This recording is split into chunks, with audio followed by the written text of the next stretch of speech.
Well, where we are in the peace talks, no? We're already in the annexes. So the annexes are very specific, even highly technical discussions. Our technical working groups have in fact been doing much of the talking, and what was really even before this, the arrangement really was that each technical working group had an advisor with a panel. So it's not like, well, it has never been that these negotiations was just being done by one person. It has always been teamwork, and especially with the annexes, we have a layer of people that have actually been working on it, and the panels have always taken on their own responsibilities.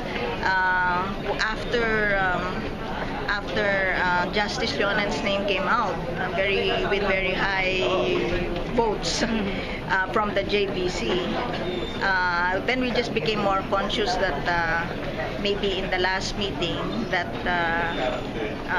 really it just became even more deliberate, and very clearly seen by people that people were doing their own roles.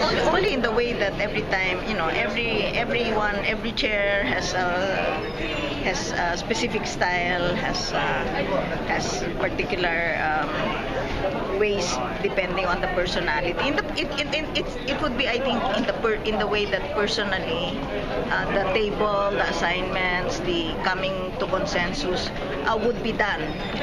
And for me, those kinds of personal differences.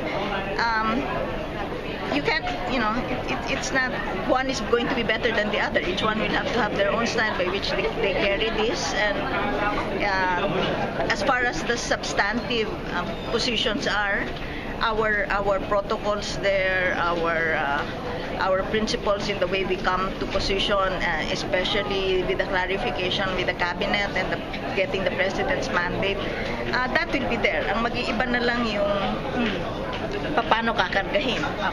Siyempre, kung aanuhin mo, kasi we need to do this also always with a sense of humor.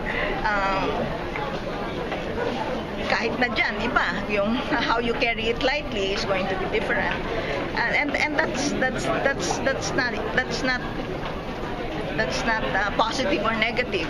It's just something that naturally happens. Ma'am, you said in your statement that the selection for the next chairman will go through the usual process, and you will send a short list to the president shortly. May we know where the next chairman will be coming from? It will be somebody who will know the process, will not need a learning curve to get in, will be known to the other side already. I mean, we're not going to bring in on board someone na completely hindi kilala nung kausap natin. Is it safe to say that this person will be coming from the peace panel? Certainly the high likelihood, but I don't want to close it at that. As I was saying, there are many people that have been working with Justice Leonen on this, and there are enough people who would feel this.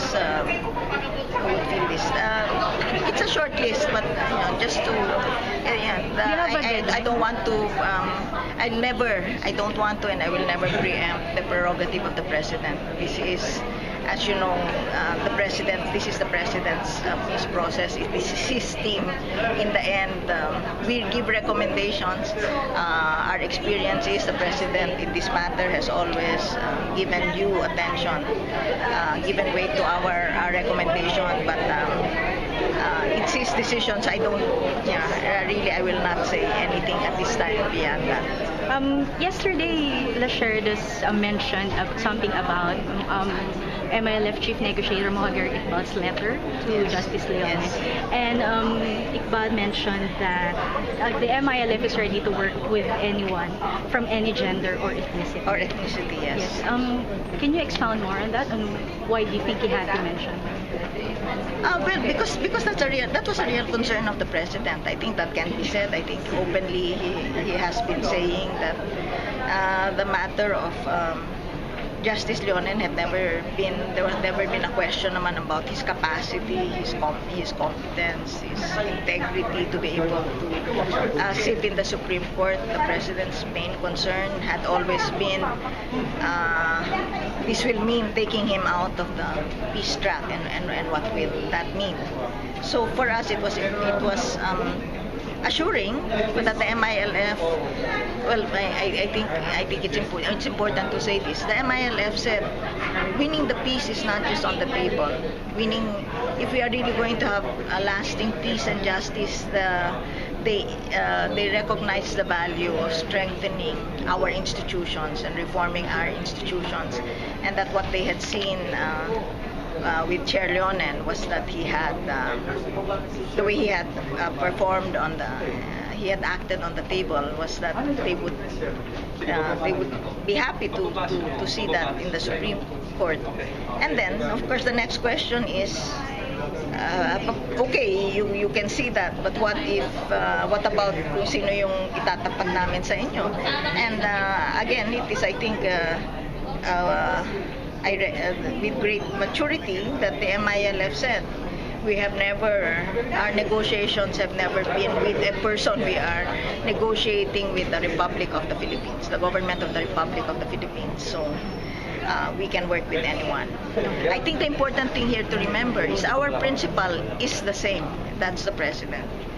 So much of the infrastructure of the process, the presidential advisor stays the same. The panel that has been working on this, they're there. I think, much as we do truly value what Justice Leonen has done, and he knows that. But in the end, it's the government of the Republic of the Philippines cannot just rest on one person. Okay. Do you have a deadline for when you will announce the next chair? Well, I would want it as soon as possible. I think the President would want it as soon as possible. As you know, we have talks again by mid-December. We want the chair definitely in place. But again, when the President does it, that's his prerogative. So I don't put deadlines on the President.